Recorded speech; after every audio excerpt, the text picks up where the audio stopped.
औरत का फैसला। नैतिक मूल्यों से ये कहानी भले ही आपको इंसाफ करती ना दिखे, लेकिन जिम्मेदारियों की नजर से देखेंगे तो शायद कुछ समझ में आए। सुबह से घर का काम करती रहती है, फिर ऑफिस जाती है और बच्चों में लगी रहती है। अरे ऑफिस क्यों नहीं छोड़ देती, या फिर घर के लिए कोई नौकरानी रख ले। कैसी बात कर रही है माँ, जानती तो है ना अभी इनके ऊपर कितना लोन है। थोड़ा ही सही मदद कर देती हूँ तो अच्छा लगता है, और अभी उनको मेरे पैसे की जरूरत भी तो है।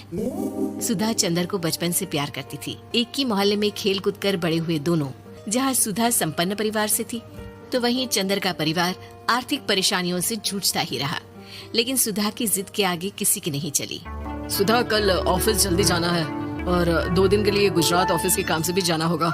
अरे कैसी बात कर रहा है बेटा, बहू को अगले महीने बच्चा होने वाला है, इस वक्त तो उसके साथ रहे। अरे कोई बात नहीं ना माँ, उनको जरूरी काम होगा, वरना मेरा चंदर ऐसे वक्त में मुझे छोड़कर कभी नहीं जाता। चंदर सुबह घर से निकलता तो आधी रात को घर में घुसता, वो भी शराब के नशे में। चंदर की माँ उसे खूब समझाती। अरे माँ, देख रही हो ना कितना कर्जा है सर पर, काम करना पड़ता है।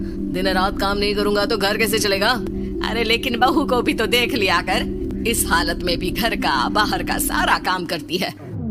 चंदर तो जैसे माँ की बात सुनकर भी अनसुना कर देता है। ऑफिस के बाद चंदर का फोन माँ के पास आता है। माँ, वो ऑफिस के काम से आज रात के लिए पास के शहर के ऑफिस जाना पड़ रहा है, कल सुबह आ जाऊंगा।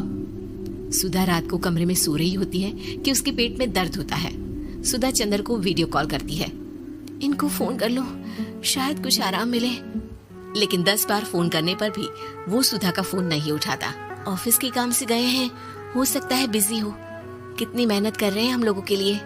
सुधा सो तो जाती है, लेकिन अकेले उसे कमरे में डर लगता है। अगले रोज चंदर घर आता है, जहाँ सुधा ऑफिस जाने के लिए तैयार हो रही थी। तुम आज भी ऑफिस जाओगे? कल रात भर तो ड्यूटी की है, थक जाओगे, छुट्टी ले लो ना।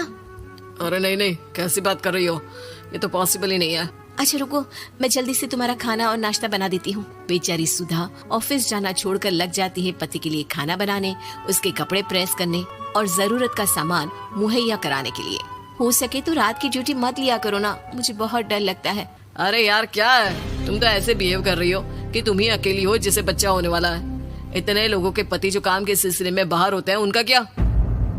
सुधा को चंदर के मुंह से ये बातें अजीब लगती है। अरे हुआ क्या है तुमको? पहले तो तुम मेरा कितना ख्याल रखते थे, मेरे पास रहते थे, मेरी दवा से लेकर खाने पीने तक का सारा ख्याल। और अब इस बार तो तुम एक दफा भी मेरे साथ डॉक्टर के पास नहीं आए, क्यों? अरे पागल हो गई हो क्या? पागल वाली बात कर रही हो।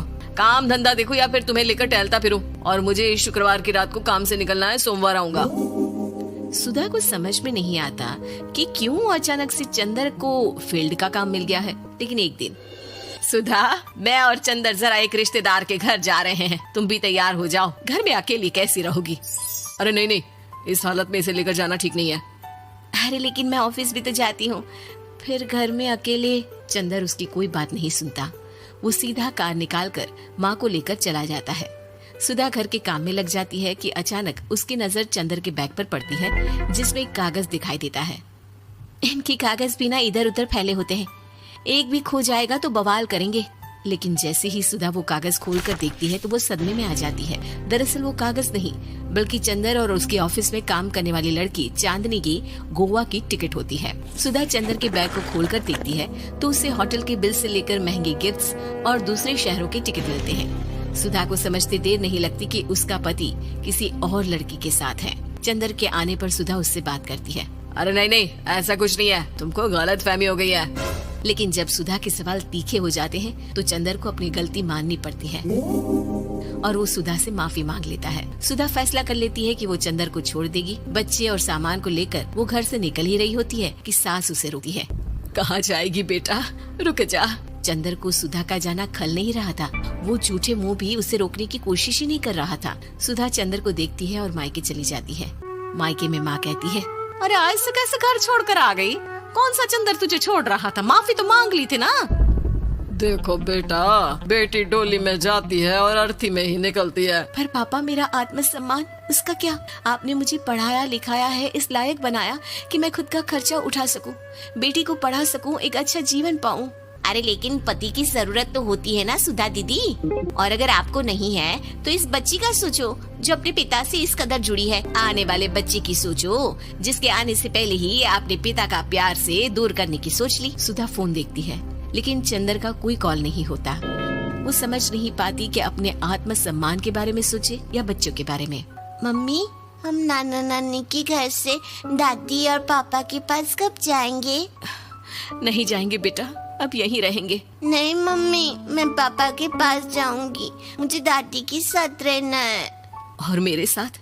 हाँ, आपके साथ भी तो, सबके साथ माँ। देखो सुधा दीदी, आपके सर पर पिता का साया होना जरूरी होता है। अपने घमंड के लिए पिता और बेटी को अलग मत करो। सुधा अब सामान उठाकर अपने ससुराल जाने लगती है, लेकिन मन में सवाल रह जाता है कि जिसे दुनिया घमंड समझ रही है वो उसका आत्मसम्मान था। चंदन ने माफी जरूर मांग ली, लेकिन कभी ये एहसास नहीं दिलाया कि वो सिर्फ उसी का है।